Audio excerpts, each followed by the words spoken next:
IVF ఒక అధునాతన సంతానోత్పత్తి చికిత్స. అనేక దంపతులకు తల్లిదండ్రులు కావాలనే వారి కలను నెరవేర్చుకోవడానికి సహాయపడుతుంది. ఈ రోజే ఓఎస్ఎస్ ఫర్టిలిటీని సందర్శించండి. ఎమ్మెల్యే సబితకు క్షమాపణలు చెప్పాలి అంటూ సభను స్తంభింపజేసింది బీఆర్ఎస్. బిల్లులపై జరిగే చర్చను అడ్డుకుంది.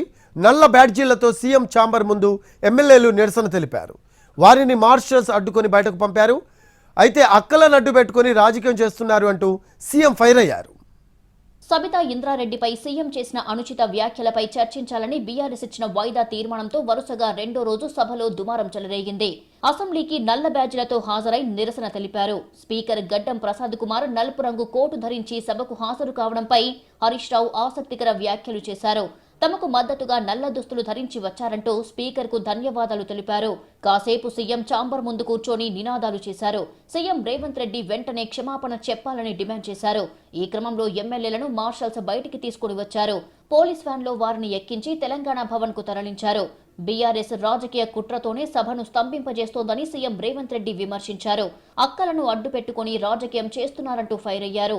ఆ అక్కలు ఎవరిని నమ్ముకున్నారో వాళ్ల సొంత చెల్లె తీహార్ జైల్లో ఉందని, తనను నమ్ముకున్న వాళ్లు మంత్రులయ్యారని అన్నారు సీఎం రేవంత్ రెడ్డి. ఇట్లా నిలబడి నిరసన తెలపడం వల్ల అక్క మీకు మంచి పేరు రాదు. చెడ్డోని 10 ఇచ్చి వదిలించుకోవాలి, మంచోని 10 ఇచ్చి సావాసం చేయాలంటారు. అట్లాంటి వాళ్ళ సావాసం పనికిరాదు అక్క. నేను ఇప్పటికి కూడా చెప్తున్నా, మీరు బయట వాళ్ళు కాదు, మీరు మా అక్కలు, మా కుటుంబ సభ్యులు. మీ మంచి కోసం చెప్తున్నా. అక్కల క్షేమం కోరుకునే తమ్ముడుగా నేను చెప్తున్నా.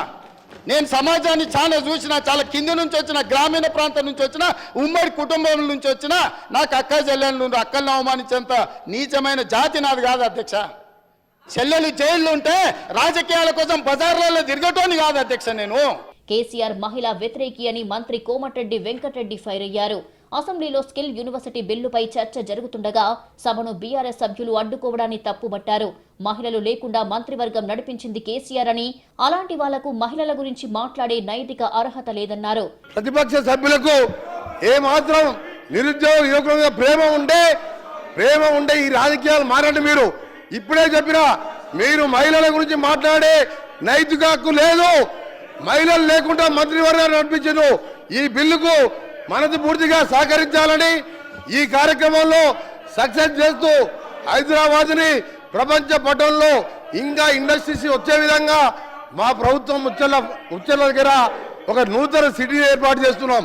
8వ రోజు సెషన్ ప్రారంభమైన కాసేపటికే స్పీకర్ ప్రశ్నోత్తరాలను రద్దు చేశారు. స్కిల్ యూనివర్సిటీ బిల్లుపై చర్చించారు.